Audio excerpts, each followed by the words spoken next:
Welcome back, everyone, to another episode of Sisto Says, powered by Design 2147, a New York City building and code consulting firm here in New York City. Today I have Phil Tanella of A Asbestos Investigation. Phil, thank you for joining me. Thank you so much for having me. Appreciate it. So, Phil, asbestos. The word itself just scares people. So I wanted the audience to get a sense of where we are with asbestos today in New York City, because the show really is a lot about the process in New York City.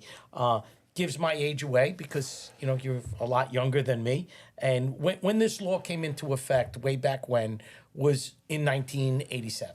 Yes, and I believe you quoted yourself as being 4 years old. That's correct. That makes me feel really old. But I clearly remember getting out of college and getting into the expediting business in 87, and there was panic. There was this new rule that you could not take something down, remove anything without having someone like yourself go out and take a look at the building and identify if there was asbestos, how much was there, what were the thresholds. So let's go back in time for a minute. Sure. Let's talk about 1987. Sure. So 1987, give us a sense of, there were these forms, ACP5s, ACP7s. Tell the audience a little bit about where that is so that we could bring them up to speed to 2024. Absolutely. So the rules were promulgated in 1987 that the manufacturing of asbestos needed to stop. So major manufacturers, everybody, you know, your P&Gs, your bigger companies that did all these asbestos products, no longer were allowed to use anything over 1% asbestos by volume, meaning the material can't have more than 1%. Right, so if you had a tube of caulking, you can only use 1% of the total. That's correct, 1% of the total production value of it. And in 87, they made this rule so that no more buildings could have this asbestos material or any material in it. And with that came the asbestos report, the ACP5, your ACP7s, your ASB4s, which are no longer applicable now. And essentially, your ACP5 document is your non-asbestos project report. That's the title of the document. And it states that there is asbestos present and it's not going to be disturbed, or there isn't asbestos present in the building. And that's essentially still holds true today. That form is still the industry standard for Department of Building filings to show that there's no asbestos. So we fast forward 13 plus 23, 36 years later, we're still using the same form. That's correct. And that form basically tells us that you could have asbestos, but we're not touching it because our scope of work, it could be around the window. We got some caulking, but we're not going to touch the caulking, but we're taking this wall down. This wall has no asbestos. We're fine. But you as the investigator, for whatever reason, you tested that because you were there and you were suspicious. That's correct. So now we start to move forward, right? And there are some ACP5s, if I'm not mistaken, that you found asbestos, you are disturbing it, but it's way below the level, right? Yeah, so within the nuance of the ACP5, there's a section of it that describes everything that you just mentioned. The first section is Section A, that no asbestos will be disturbed by the scope of work. That means we found no asbestos. It's free and clear, all the tested items, no assumed items, anything like that. The second option is option B. It says that a minor amount of asbestos is to be disturbed under 10 square feet or 25 linear feet.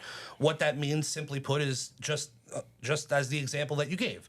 There's asbestos around the window in the form of caulking. We've determined that that quantity is under 10 square feet total. So you are to remove that under our ACP5 by selecting that box, stating that, yes, you're going to hire an asbestos abatement company to remove it. It doesn't mean that you get to remove it. You have to have someone At no point does asbestos get touched by anybody but a licensed and insured contractor. So when you look at the form, it doesn't mean you don't have asbestos. That's you right. could, but you're below the threshold of going to the next form, which would be an The ACP ACP 7. 7, correct. And the city kind of smartened up 2 years ago. They added a very, very bold blanket statement when option B is selected at the bottom that clearly passes onus from me to you. It says that I've told you very clearly that As the there is investigator. Yes. And I have to inform you multiple times. So I do it when I get my results that this is happening. Correct. I have my office send a reminder when we send the ACP-5 out because it pushes it to you. I've now identified it, and it's now on the customer to remove it safely. And that makes sense, right, Phil? Yeah. Because at the end of the day, your job is to go to the owner of the building because that's who you're talking to. You're not talking to, you could talk to the contractor, you could talk to the architect, but in the end of the day, you need to go back to the owner of that space for whatever it is. Yes. And when you're there, your job is to identify it. Yes. Your job is not to make sure that they did it a certain way, but it's to inform them that there is this material here. Yes. These are the rules within New York City, and that's why we do samples. That's why we send you an email. That's why we send you a copy of the form, and that's why we tell you that if you're going to touch this, you better make sure you hire a proper company to remove it. That's correct. And unfortunately, New York City DEP, as soon as I click that button, when I submit and I pay the fee, they could real-time audit the inspection. That's kind of why this process has been developed by them, so that they can real-time go out and make sure that this is happening to hold me accountable and hold the building owners accountable as well. Because, you know, listen, technology has changed our world. Yes, totally. You know, I have a great story to sidetrack just really quick. You live in Staten Island. Yes. I've done work here in Brooklyn forever. Many, many, many, many years ago, which they just tore it down, on the corner of Atlantic Avenue and Hick Street, there was the Long Island College Hospital parking garage. And I worked on that project with the architect, with the contractor, and we were ready to get a TCO. And we were a couple of pieces away. And the commissioner in Brooklyn at the time was Joe Trevisano. And I'm here in the office in Brooklyn, and the phone rings. And he says, hey, Sisto, did I give you the TCO on the parking garage? I go, no, not yet. We're still a few pieces away. He goes, okay, good. Do me a favor, call Long Island Hospital and tell them to take down the sign that says, we're open. That was technology for them. Was he lived in Staten Island, he drove by, he saw a grand opening sign, and people were parking, they didn't have a TCO yet. Yeah. So back in the day, those things. Today, with technology, Real time. people can go on Google. We can do things. It's real time. So not that this show is always about the law. We always talk about part of this show is understanding the laws and informing our audience, our developers, our clients about changes, about things that are going on, what we used to do and what we're doing today. Yeah, absolutely. So you know, right now. And actually, just to kind of expound on that, and we didn't speak on this in pre, but essentially, the DEP, I follow the rules, you follow the rules, we're talking about law. But the problem is that there's so much work, the volume of work. That's a problem with a lot of the agencies. Right? So when they do go, because of the volume of work, there's a likelihood they're going to find something, right? And that's kind of what we're trying to avoid happening by having clear communication between the asbestos investigator and the client, so that when they do go out, they have what you're they need. not the person that they're going to get. They're just going to go in. You hired the correct company to do the inspection. They gave you the information intelligently, and they have no gripes. There's no gripes now. Now they can knock on the door. Your contractor can let them in happily. They could walk the space, knowing that you hired somebody that did the right thing and that you have a correct report. That's kind of the biggest part of this. And that's the beauty of having qualified consultants on your team. Totally. You know, one of our shows was, putting together the right team. Yes. And, the right team is a big part of being successful in doing construction in New York City, whether Yes. it's your engineers, your architects, your owner's rep, your special inspectors, your asbestos Yes. investigator, your abatement company, your expediter, across the board. Yes. Good teams create winning scenarios. That's correct, because in all honesty, the DEP surveys jobs based off of an algorithm. Right. So the more the asbestos investigator is doing more work, the more they're going to be under the eye of DEP. Right. So the better companies, if you're working with the better ones, they're going to get surveyed more and Sure. get these spot inspections Because they- more than the guy that's doing 10 a Well, year. if you only put in 10, you got a 1 in 10 chance. That's if you do correct. 1,000, you got That's a 100% chance. That's So- correct. And they're going to come out and they are going to make So- sure that you are following the directive And of what the it is inspector. they're basically doing an internal audit to make sure that you're complying with the laws here in New Absolutely. York. So we fast forward a little bit. So right now, my understanding, and I believe this to be correct, I'm not in the everyday anymore, but the building department, when you start a project, is really for the building department. The only thing we're really investigating is asbestos. But yet, we hear a lot about lead. We hear a lot about, gases. We hear a lot about mold. We hear a lot about different things. So is that a correct statement that when you file a job for you to get your permit and your approval, you're required only to do an asbestos investigation? But however, a lot of clients ask us too, hey, you know what?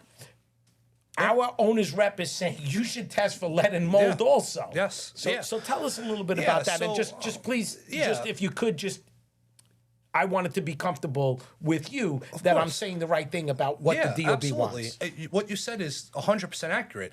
They only have rules and regulations in place for asbestos, and that's why the building department regulates it so heavily, because you need that permit to submit. You can't move forward with your filing without asbestos compliance. You can't submit to FDNY without an asbestos Correct. report. So they haven't developed that for mold, lead, gases, oil spills, things like that. So yes, you're 100% right. The asbestos ACP 5 form is currently the only environmental form that's needed in terms of hiring an independent company for your Department of Building filings. But yes, we do get asked all the time, is our radiator have lead? Do the rads or the windowsills, window jambs, window Right. casings have lead? I had a leak last year. Do you see mold? Sometimes it'll be in unison with that, but it is not a requirement for the building department. So it would just be for factual and for data purposes and to try to remedy it, of Right. course, obviously. Yep. Makes sense. Yeah. Right. But at the same time, we hear everything about mold. We hear all about these, but really, in reality, during construction, the main thing they're looking for is the asbestos. That's right. They haven't figured out a way to tax it yet. Is my thought. and That's a makes- personal opinion. yeah. I don't, they haven't figured out a way to make it like asbestos, where there's a hard rule, because the mold, I could go into a mold project and I could develop a strategy to remediate that mold, but you could go in as a mold inspector and have a different strategy, because there isn't one standardized way of doing it. I was just gonna say, we see a lot of these big companies that go around and they do mold remediation, and I always, they're taking asbestos out. It looks like we're getting invaded, right? They're doing mold, and it's a whole different process. Big companies. Right? So it's a different process, but yet long-term effects on the people living in the building, the mold is not good. No. It's very No. bad. Yeah, it's a living thing that's Yeah. growing as we speak. Yeah, it causes me to pause all the time. Like I'll get calls for fire restoration projects, and I'll get in there and they're all completely down to the studs, painted in white. Everything's done. And they need the ACP 5 to file for that restoration work that they're planning on doing. I turn around and I say to myself, why am I here today? Yeah. The place is completely devoid, broom swept of all the material. Now, XYZ Fire Restoration Company went in, removed all this Right. material, Where was their asbestos report? but yet, the lowly single family small house in Brooklyn wants to put a deck on the back of their house, and they can't do it without filing an asbestos report. Right, So, so- there's like these little small. Yeah, so let's talk about that for a second. So, I remember back, 10, 12 years ago, I would recommend a firm like yours, which we've worked together on many projects Yes. together, thank you, how do you make the decision? So people come to me, well, how much is an asbestos report? I says, well, we don't do it. Here's a gentleman, call him up. Sure. So obviously there's a set rate for you to get there and do things. Yes. Right? And then when you get there, the thing was, nowadays, the sampling Yes. is gotten Yes. expensive. Yes. Right? And Yes. everything's expensive, but Yes. sampling. So a gentleman like Phil walks around, he says, okay, sister, what are you doing on this floor? All right, it's 2,500 square feet. I'm taking everything down. You look around and you go, okay, well, these are all new partitions. These are new ceilings. You're not touching any pipe insulation. What are you doing with the windows? Oh, well, we replaced the windows. Okay, you know what? Let me look at all the mechanical piping. Let me take a look. Oh, you got some floor tile. Let me sample down there. And you, as the investigator, do you make that decision of Yes. what to sample? There's no Yes. like menu that says you must do this. It's kind of your experience. Yeah, so I liken, of course, I have this discussion every day with a new customer, right? And my best explanation for it is like, those painting classes where you drink wine and you paint a picture? So it shouldn't be this, but it ultimately, in the asbestos investigation world, it turns into this where I'm looking at one picture, you're looking at the same picture, we're both drinking and painting. My picture turns out one way, your picture turns out another way. But we're both completing the asbestos report for you. And I'm signing my report and you're signing your report.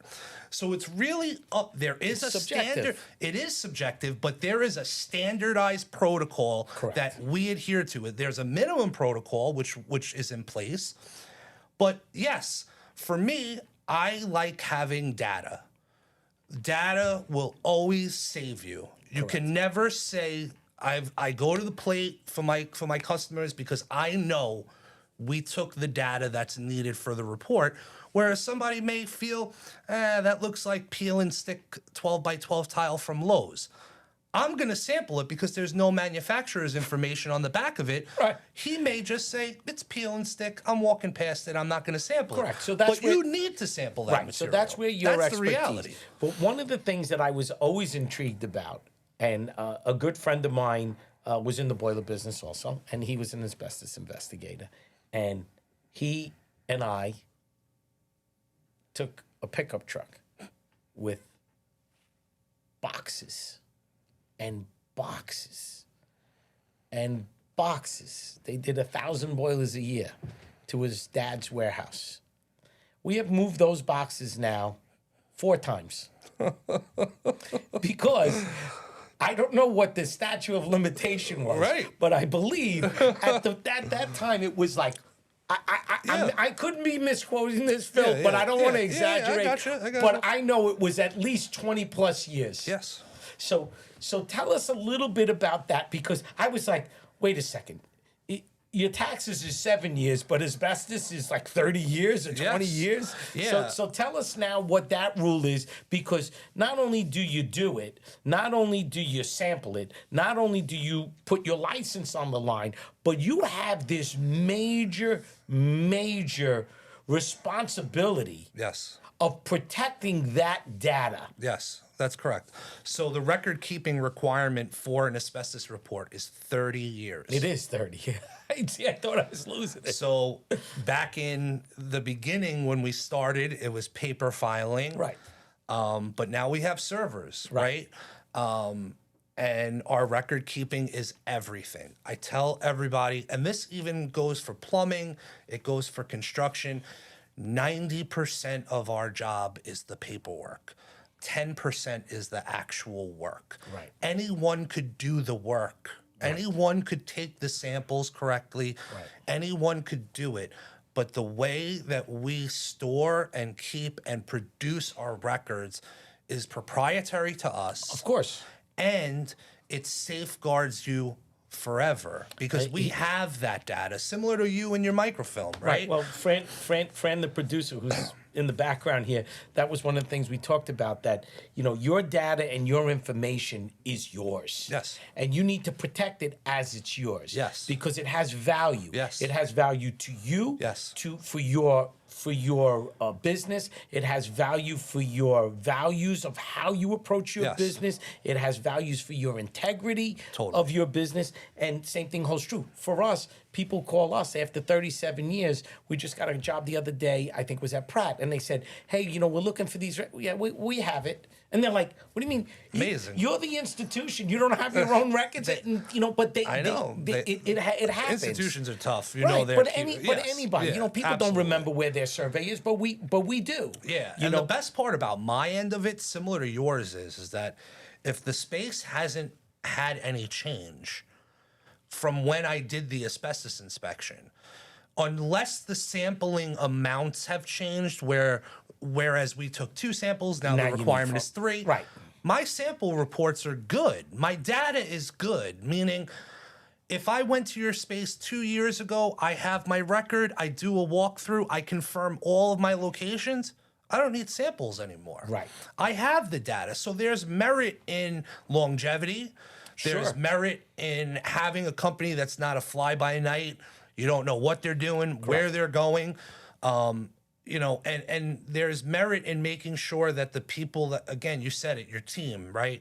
Making sure that the team that you have is sound behind you, because I can pull back to everything I did 10 years ago, and I know exactly where I sampled because I plotted Right, it. and you I did everything. Right, I know where it is. And with today's tape, back then, like I told you, it was boxes. You Boxes. just think about it. If you did 1,000 boilers, We had a storage facility. you literally. You had your PW1, your ACP5, Yep. the day your report. I went here, I did this, this is what I found. Then we had Polaroids. We used the old Polaroids. It cost us a fortune. They were like $20 a box for the Yep. old Polaroid. Now we do everything on the phone. So that clearly the cloud, the storage is a big part of your business. But Absolutely. we're only into this from 1987. We just said this before. I know. I know. You still. So what'd you dump 5 or 6? If you wanted to dump 5 or 6 years of records, that's all you could dump. The rest of Right. it's still in paper. That's right. And what we did was, and we are a true family-owned and operated business. So my partner is my sister, Janine. And one of the things when she first came on that she spearheaded was converting Scanning it. everything. So not only just all her digital. doing it herself, but also hiring help to sort, collate, Sure. get it on the server, because 1 digit off on the address, we no longer have the record for you the lose it. address. We Right. lost it. And with Queens and the hyphenations, Oh, and just even And how many times you got Atlantic Street, Atlantic Avenue? Correct. There's Atlantic Street That's in correct. Brooklyn. There's That's Atlantic correct. Street in Manhattan. There's Atlantic Avenue That in, is correct. in 3 boroughs. That is correct. So sometimes you're in the biz system. You type in like, I know that's the address, That's but then you right. realize that you got street instead of avenue. AKAs, alternates. Right. It is so tedious. It's hard to, again, and I'm hoping that this information that we're giving out, it helps not just me with referral work, but anybody who uses an asbestos investigator. Sure. Think of all these little small steps. Like, we are a very small piece of a much larger puzzle. You guys have so much more to deal with after the asbestos Right. report. But just think of this little small piece. But and it's just all as the important. It's just as important, and there's just so much more minute details. You have to be super detail oriented. You have to know your stuff. And again, when the price tag, someone tells you $350 for an asbestos report, you're getting what you pay for. $350 Right. is And not again- a number anymore. That Right. those are things of the past. Those guys are gone. And we always talk about on the show, Phil, that we don't do we never invite a guest to do a commercial. Right. That's not what we do. You came in. I had a great conversation when we met through a good friend of ours, Yes. Steve from New Age Engineering, and Steve is a great best. guy, and he recommended you right off the bat without hesitation. Yep. You and I had several calls. Then obviously, as soon as we talked, we knew we did business together, and we actually worked on a job together where there was a situation, right? Yeah. And it was a minor thing, Yeah.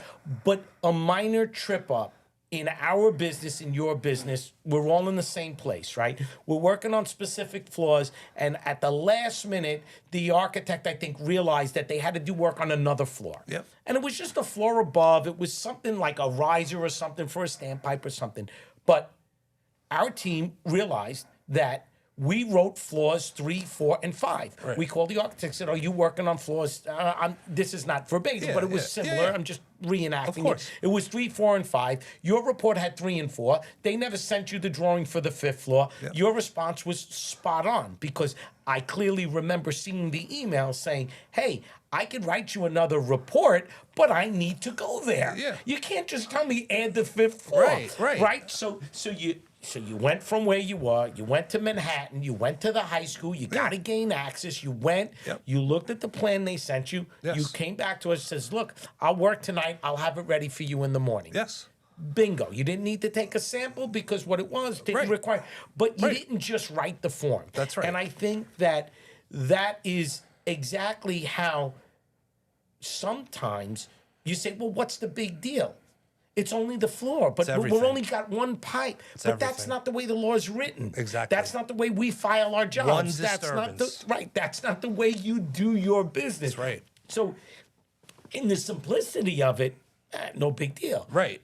But the reality of it is, you could get fined. They can stop the job. The We owner can't gets get it- fined. The owner gets fined. The expediter can't file it. We Yes. can't get a permit. You Yeah. know, it just goes on and on. That's and on. that's a great example and a very commonplace example. We get left out of floors all the time. We need correlating information. This is all asbestos investigators. Our reports should mirror exactly what you're filing. Correct. You want to list cellar basement 1 through 3?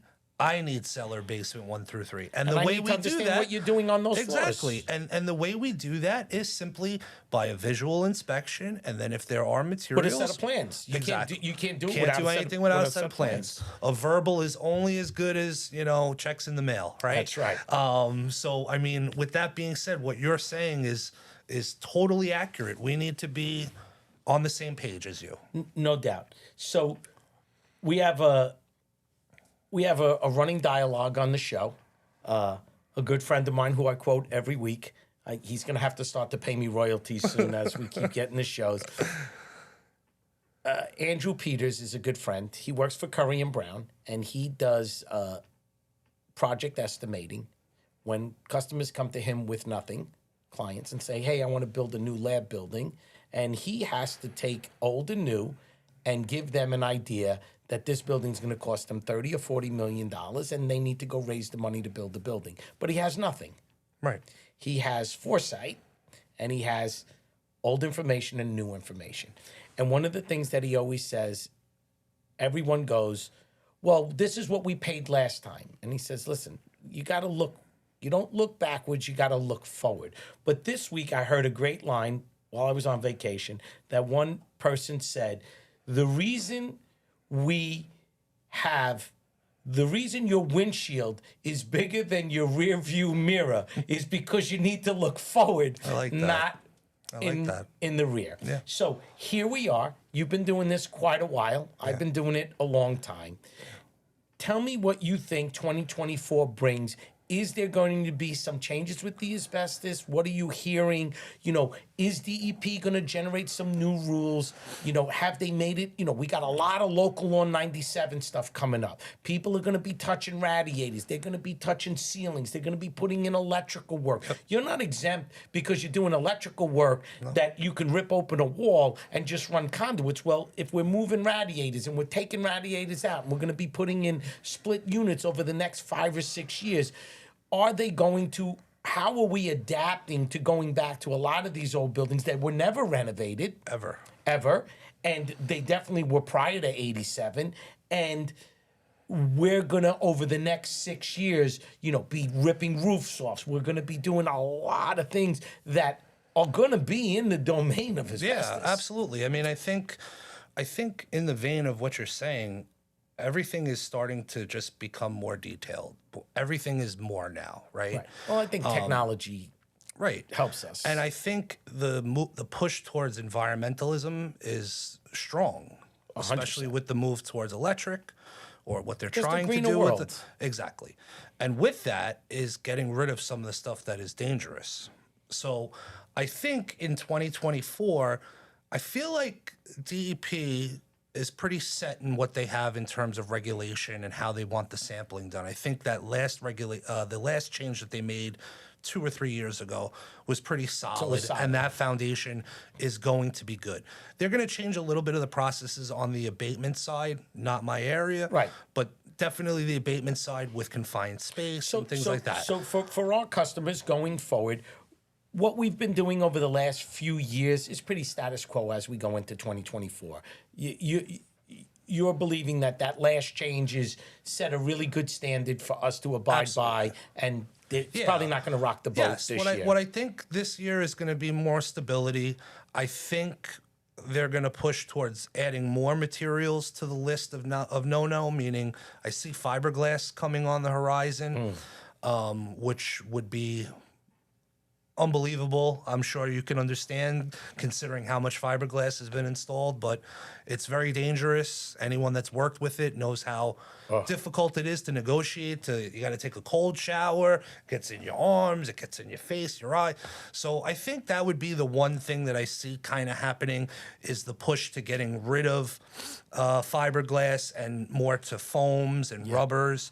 I just did a project where they used denim to insulate the walls. Really? It was salvage denim. They put holes in the roof, long cylinders, created natural light that way, no lights in the whole building, and denim in the walls. They were like a total greenhouse in the middle of the Bronx. Oh, that's crazy. Yeah, it was awesome. I got to look that up. Yeah, and it was salvage denim, and it's definitely, I think that's what I'm gonna see in alternate 2024 materials. is alternate materials, getting rid of fiberglass, staying with because they're very strict on asbestos. Yeah. So if they get any stricter, it's going to be tough. It's going to be tough to work out here because the rules they've already changed. They're really tough.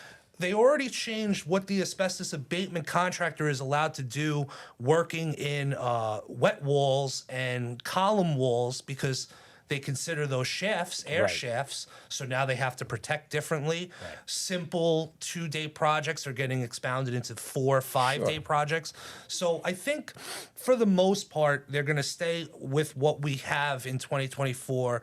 But as we look more, 5-10 years down the road, they're going to start adding more different products to the no-fly zone and just kind of, keep moving and pushing towards greener projects. Well, I could say for sure that I know I'm not an asbestos expert, but this has been incredibly informative.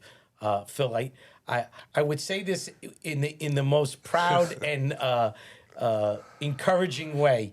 You have a passion for what you do. Thank you. And I know that people with a passion for what they do also turn out a great product. So anyone who needs an asbestos investigation, you could always reach out to Design 2147, or you could reach out to Phil directly at A+ Asbestos Investigation. And thank you for coming in. Thank you so This much has for been having great. me. This was awesome. I really appreciate it. Thanks, Phil. Thank you.